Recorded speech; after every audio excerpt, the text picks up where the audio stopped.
I just arrived back in the Tuamotus after a 3-day sail from Moorea. I still have my friend Maya sailing with me, and we found that the snorkeling in Tuau was some of the most amazing snorkeling that we've ever experienced. But before we were able to jump in the water and get our dose of underwater beautifulness, I had to fix a problem that's been an issue for a while but is steadily getting worse. If you guys recall from one of my previous episodes, I have a bad leak problem with my stern gland, which needs to be addressed during a haul out. On this last passage that we took from Moorea to Tuau, I accumulated more water than I ever have in my bilge, and it just keeps filling up. It's kind of scary, so I've opened up my engine compartment and I'm pumping it out with this little pump. I've already filled probably, I would say, at least 4 of these pots with water before I thought to film it. Maya's holding the hose that's going from the pump. There's still a bunch of water in the bottom of this bilgey area, if you can see it. And I don't have a bilge pump in here, so I am the bilge pump. But unfortunately, it has lost its prime again, and you guys are in for a treat because this is how I give myself food poisoning. Wait, let me see if I can.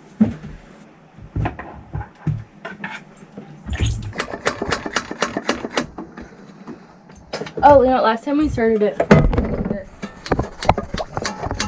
Yes. Yeah. Here we go.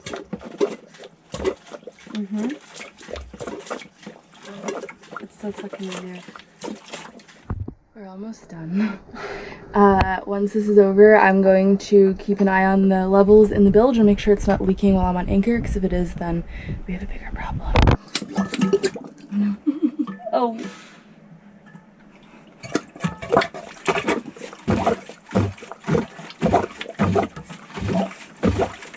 Tomorrow morning, actually we're getting up really early tomorrow. Tomorrow we're getting up and leaving this anchorage at 2 in the morning because we have to sail 40 miles to get to the next atoll because the wind is changing, and the slack tide is at 12:30. It's going to be an early morning. So before we leave tomorrow, I'm going to check the water level in the bilge behind the engine and see if there's any more water coming in or not before we get underway. So it'll have, 10 hours to sit, and hopefully there's nothing else that has crept in, because otherwise the geck should not be in the water anymore, and my sailing trip might be over sooner than I expected. Welcome to Wintipy Sailing. I'm single-handing Migrant 27 around the world. I started my trip in Maine with a very cold 10-month overhaul of my entire boat. Solo sailed through the Caribbean, the Panama Canal, and 41 days alone across the Pacific. I've been cruising in French Polynesia for the last year and a half, kiting, spearfishing, freediving, and of course fixing all the things that break on my boat. Aboard the geck, I have no fridge, water maker, fancy electronics, and my rowboat is a dinghy with a sail rig. If you're interested in seeing my daily life, check out my Instagram @BoatLizard. Okay, enjoy the episode.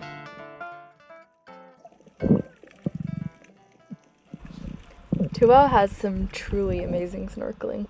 All I had to do was just hop in the water next to my boat and swim about 20 minutes upstream, and I came upon these fish traps, which you find in pretty much every atoll. They're placed in passes or pretty much anywhere subject to current. For example, passes.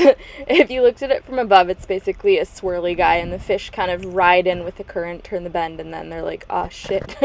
It's kind of a sustainable way of fishing because there's not really any bycatch, but unfortunately sometimes you get majestic creatures like this white-tip shark who, even though the locals do come in every so often and release the fish they're not going to eat from the trap, you can just see this little guy wasting all of his energy trying to get out. I really wanted to save him, but I didn't know how without destroying the trap, and I wasn't about to do that because it's someone's livelihood. So while I enjoyed seeing the fish swimming around, I also felt bad for them because I didn't know which ones they were eating and which ones were going to be set free and how they felt about the whole experience. But it was a cool thing to see, and a lot of these, these groupers in the bottom are insane. They're probably about 2 feet long and so chonky. There was a fair amount of current, so the swim back to my boat was a really lovely drift. I kind of stretched my arms out and sped over the coral, and it felt like I was flying. We are Getting ready to leave Tuau to head for Fakarava. It's really squally and super unmotivating. We were actually gonna leave last night at midnight, and there was a squall that lasted over an hour, and we were just sitting there at midnight listening to the rain and decided we didn't want to leave. But what we're trying to tell ourselves is that tomorrow evening we're gonna go to bed in Fakarava and we will be happy that we left. So that is the happy story of today. This is the weather that we're leaving in. The sun's setting there, but you can't really see it.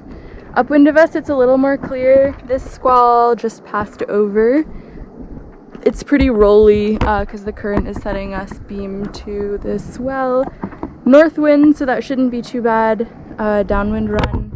Hopefully not too downwind because I hate putting out the pole when I have to take the sail down for squalls, but we'll see. It's 5:45.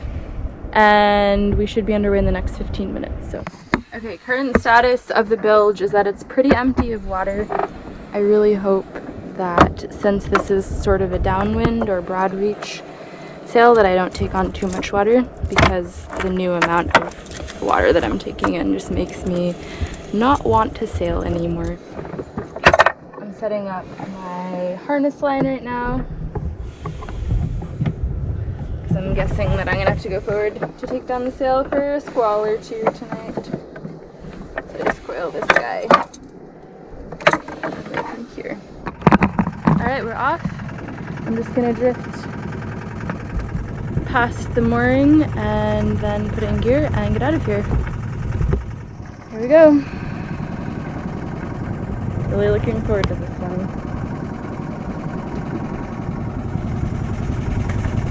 At least there's no pass, which means we don't have to deal with pass current, and the moon is right there, so maybe it'll turn out to be a nice evening, who knows.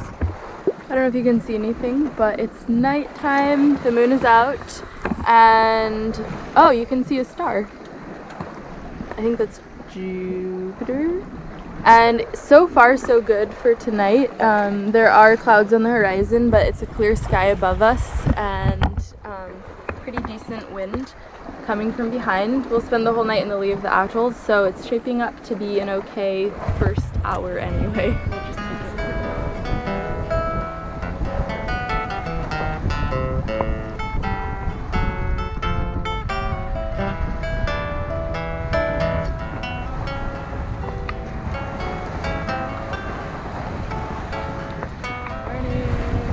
It was actually a beautiful night last night. There was only one tiny squall and it barely rained. And the rest of the night it was smooth sailing because we were in the lee of Tuau with lots of stars. This morning, Fakarava is on the right. Tuau's on the left. So I'm just tacking my way up this channel here, and there is some current against me, and it is short tacking. So it's going to take a lot longer than I anticipated, but it should put me in smack dab perfect for slack tide, so that's good. And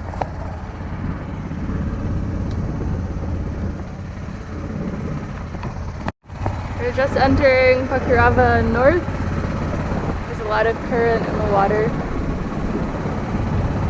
There's about a knot or two of incoming current, which is perfect because we're incoming as well. We made it! Woo! 20 hours to go. I'm not gonna tell you how many miles, but this was not the plan. This is like plan F. So we ended up in the town on a mooring, and we're just gonna see what happens with the wind. It might suck a little bit, but at least we can get a full night of sleep tonight. We're in before dark, and in less than a week I have to fly to Tahiti to renew my long stay visa. So it kind of makes sense to stay here anyway because this is where the airport is. Alright, we're gonna put away the boat, have a sundowner, definitely, some chocolate, and jump in the water.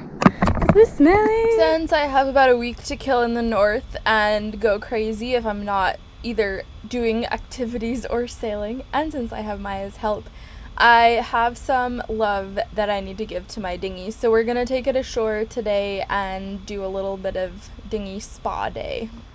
Today's project is fixing the rail on my dinghy. I've already fixed it once in Makemo, But I used line that just has disintegrated with the sun, and the rail is coming off again. What's actually happening is that the rail is shrinking from exposure to the sunlight and UV, and so that's why it keeps falling off. So I need to just fix it and try to get it to stay on until I'm able to get a new rail. So I've threaded through the first bit of string, and now I'm just tying a little endy knot in the end. And this is where we start the operation from. We're basically just going to try to line up these holes and thread it like a needle. Thread it like thread all the way through, around, around, around. They don't line up, and that's the fun part. Maybe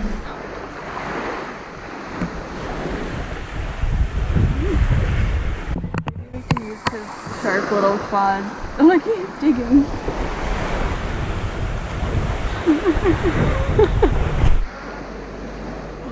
Okay, this rooster seemed cute at first, but he's starting to get super territorial of the place where I put my dinghy.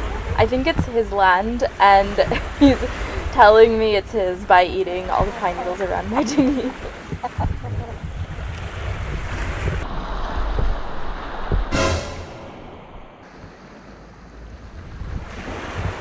Oh, he's shitting here. Whoa! Oh, this rooster.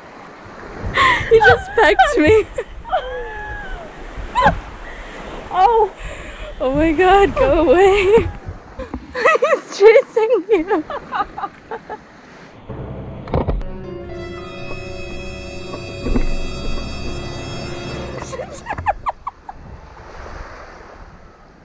I've never been this scared in my life.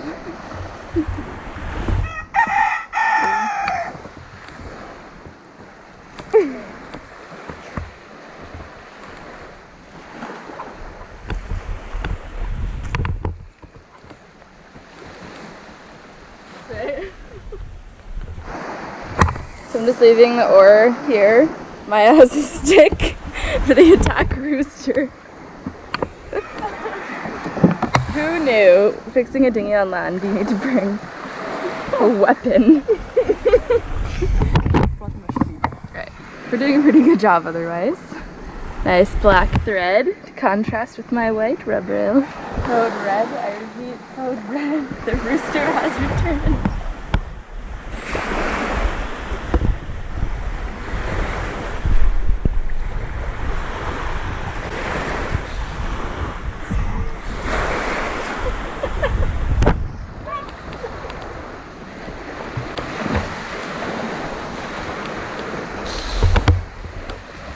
Not really that scared. Alright.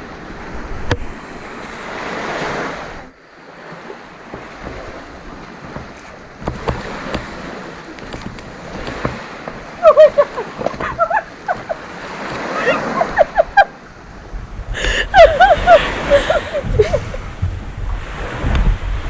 What do we do? I've never been this scared of an animal.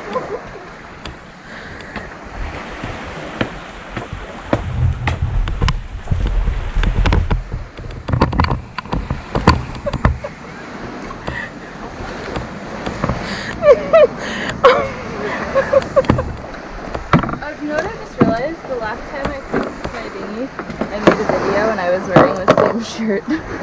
Oh, again. It's a different day. I swear to God. Alright, dinghy's fixed. With some nice contrasting black string. Everything is as back on as we were able to make it with the rail shrinking, so that's good. And next time I'll just keep on top of it a little better. The next thing we're gonna do is install the second set of oarlocks, which are gonna go somewhere here. Trying to see, so this is the old center board, and I'm not sure if I can use this as a T seat here and convert it, or maybe it's possible that you can just sit here and use the oarlock. So that's what we're gonna find out next. Alright, so I'm measuring out where the second set of oarlocks is gonna be. And sitting in the front seat, I've actually discovered that they can be here and they don't touch, and I've measured it out and they're actually exactly the same distance from this seat as these ones are from this seat, so they should be comfortable for rowing. So I've just marked off here where the oarlocks are gonna go, and now I'm gonna measure it up and drill them out. So I have some stainless bolts, washers, nylocks, and these are the new oarlocks here. And first I'm just gonna drill the holes and then install these guys.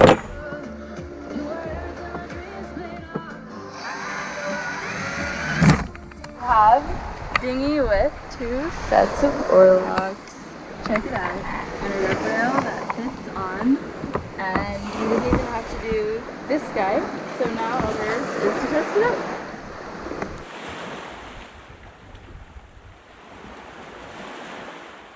The reason I added a second set of oarlocks was to make the dinghy balanced better when I row it with 2 people in it. When it's just me and I'm sitting in the center, this dinghy rows beautifully.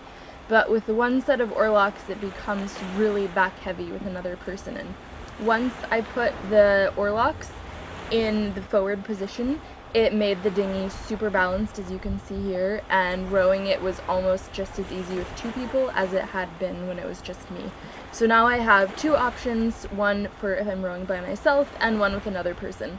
The reason I haven't done this sooner is that I was never really rowing my dinghy with more than just me, so it wasn't an issue until I had Maya sailing along with me. I think we have ourselves a success! Okay, before I go, I have a very exciting announcement for you guys. And yes, I'm lying in bed. I'm tired today, but it's an editing day, so life goes on. Wind Hippie Sailing t-shirts are now available online. There's a link in the description below. Patrons, I hope you guys enjoyed your exclusive week of the Patreon shirt before it opened up to the general public. I have a confession to make, and that is that when I have internet and you guys start following me on Instagram, I stalk you. And I was stalking one of my new followers, Rebecca Major, and saw that she had all this pretty art on her Instagram page. And so I contacted her and I asked if she would be willing to work with me on a design for my t-shirt because her style sort of perfectly matched what I was going for aesthetically. So just to give you some background on who she is. Well, I'm Rebecca Major. And I'm Ben Payne. And together we're the Major Paynes. We've been following Holly on her adventures on Wind Hippie Sailing since she left Maine. And since then, Holly and I have struck a friendship and we've decided to work on some t-shirt designs for her channel together. Holly came up with all the concepts and I'm the one who did all the illustrations. Since then, Ben and I have actually left on our own adventure. We left in November from Rhode Island and we're currently in Florida waiting to cross over to the Bahamas. Once we're in the Bahamas, we're going to be doing an awful lot of scuba diving, so come on over to Major Payne Sailing and Scuba and check that out. After we're in the Bahamas, we'll be going through the rest of the Caribbean, into the Panama, through the Panama Canal, and then into the South Pacific. Maybe meet up with Holly somewhere out there and go for a swim with her. Once we get back into the Caribbean, scenes like this will be shown every week on Major Payne Sailing and Scuba. See you soon!